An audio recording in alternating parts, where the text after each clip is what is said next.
On the day of my wife's funeral, her lawyer called me. You need to see this. The phone rang while I was buttoning my black suit jacket. My hands were shaking so badly I could barely get the buttons through the holes. Mr. Harrison? This is Patricia. Colonel, I was your wife's attorney. I know today is I'm so sorry, but you need to come to my office before the funeral. It's urgent. I stared at my reflection in the bedroom mirror, the mirror where Sarah used to stand every morning. Brushing her hair, I'm burying my wife in 3 hours. I said quietly, I understand, but Sarah left specific instructions. She said if I didn't reach you before the service, everything she wanted would be too late. My throat tightened. What are you talking about? There was a pause, a long one. She left you a video, Mr. Harrison, and a letter and some other things she said would explain everything.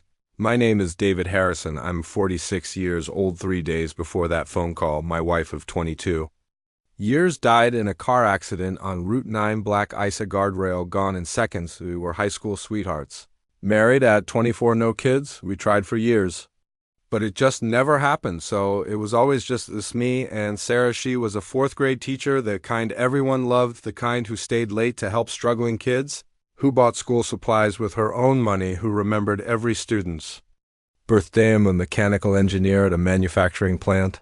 Steady job, decent pay, nothing glamorous. We lived in a small colonial house in Vermont, 2 bedrooms, a garden Sarah loved, a porch where we'd drink coffee on Sunday mornings.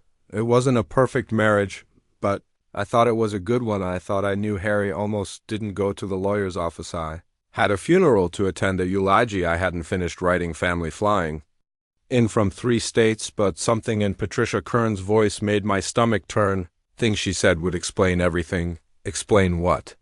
So I got in my car, drove 12 minutes across town to a small office above a coffee shop. Patricia Kern was in her 50s, kind eyes. She shook my hand gently and gestured to a chair.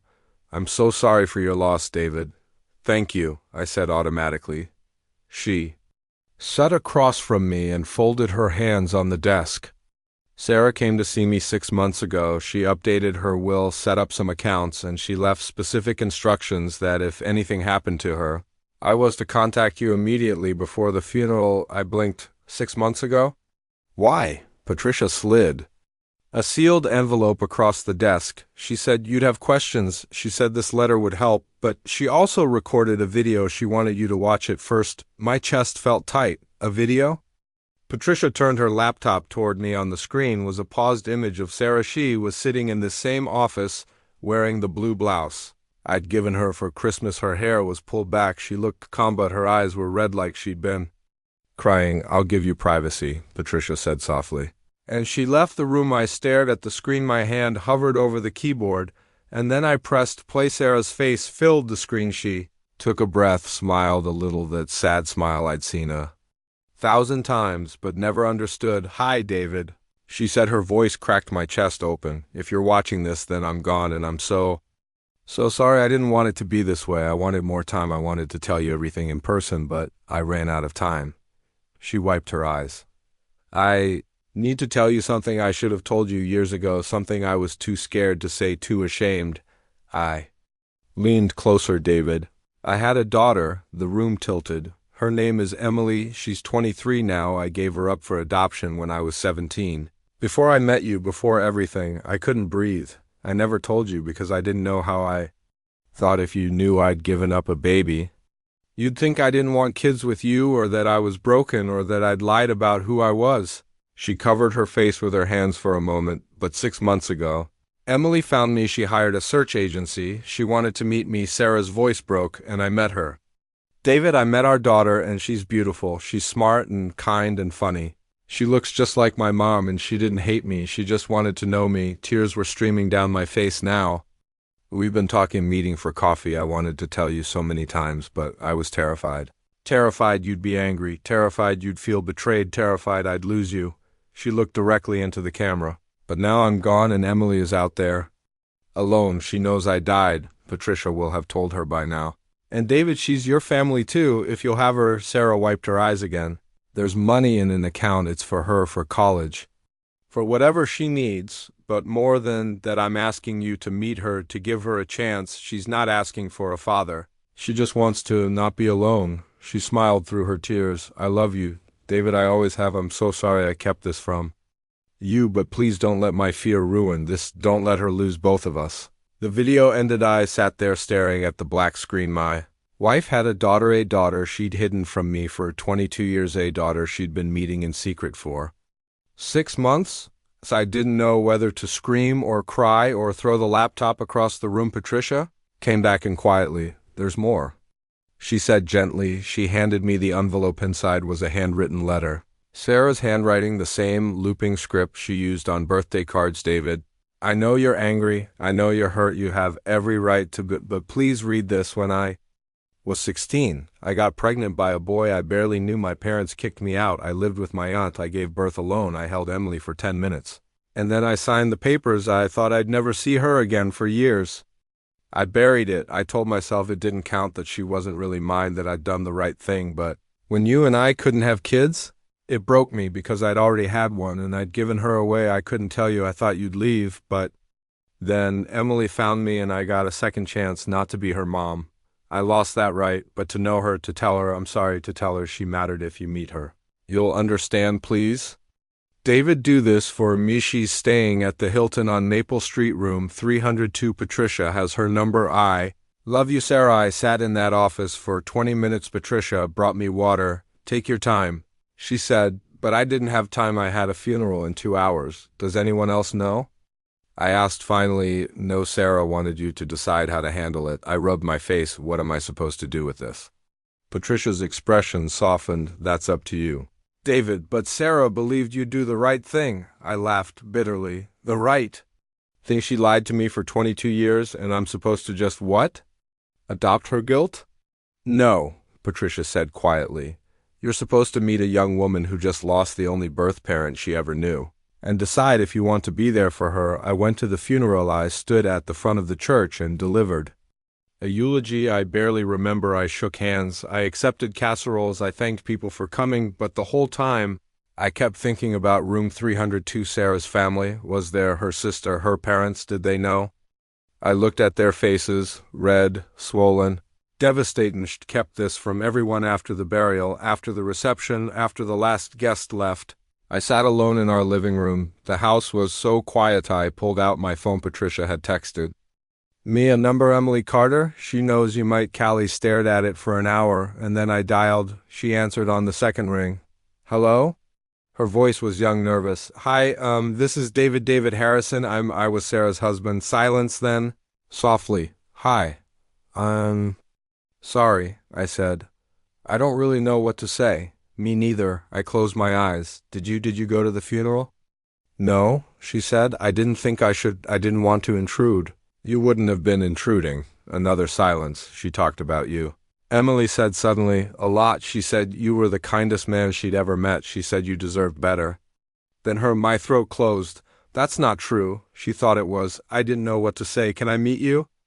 I asked. She hesitated. You don't have to. I know this is weird. I know you didn't ask for this.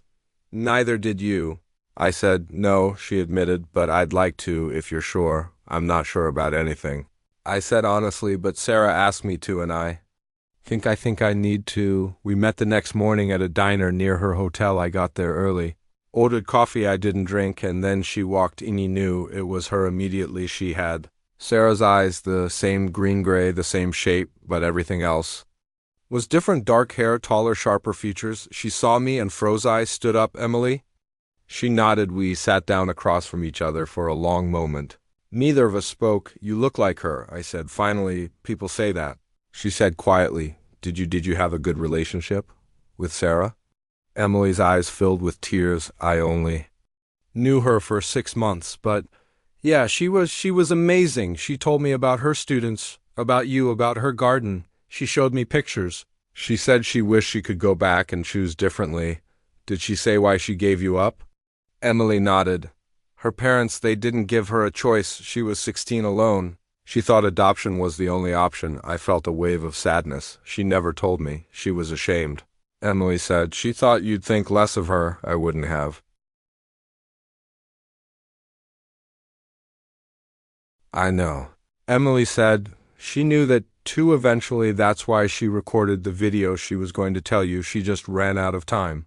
We talked for 2 hours. She told me about her adoptive parents. They'd passed away in a house fire 4 years ago. She had no siblings, no extended family. She'd been alone. That's why she'd searched for Sarah. I just wanted to know where I came from. She said, I wasn't trying to replace my mom. I just needed to know. And Sarah? Emily smiled. She cried the first time we met. She kept apologizing. She kept saying she didn't deserve to know me, but I told her I didn't want apologies. I just wanted to know her. I felt something shift in my chest. She loved you. I said, I know. And she wanted me to be here for you. Emily looked down. You don't have to.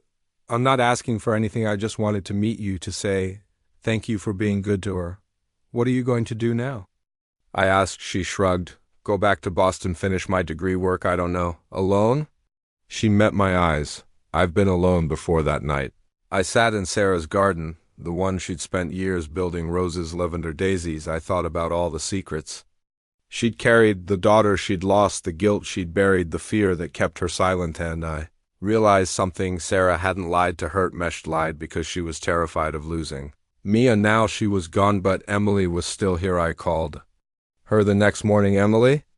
It's David. Hi, I've been thinking about what Sarah wanted, about what she asked me to do. Okay. She left money for you for school, for whatever you need. Patricia can help with that. I didn't ask for money. I know, but it's yours. Sarah wanted you to have it. Silence, but more than that, I said, I want you to have something else. What? A family. Her breath hitched. I'm not saying I can be your dad. I continued, I'm not trying to replace anyone, but you're Sarah's daughter. And that makes you family, and I don't want you to be alone. She started crying. You don't have to do this. I know. I said, but I want to. It's been 8 months now. Emily finished her degree. She moved to Vermont. She lives in an apartment downtown. But she comes over for dinner every Sunday. We talk about Sarah. We go through old photo albums. We visit her grave together. It's not perfect. There are awkward moments, hard conversations, days where the grief is too heavy, but we're building something, not a replacement for what we lost, but something new. Sarah gave me a gift I didn't know I needed. A daughter I never expected, and a chance to honor the woman I loved by doing what she couldn't, choosing love over fear. If you're watching this, thank you for listening to my story. Grief is complicated. Family is messy, and sometimes the people we love keep secrets, not because they want to hurt us, but because they're afraid. Sarah taught me that, and Emily reminds me every day that second chances are real. If this story moved you, please like and subscribe. There are more stories like this about love, loss, and the unexpected ways we find family. Thank you.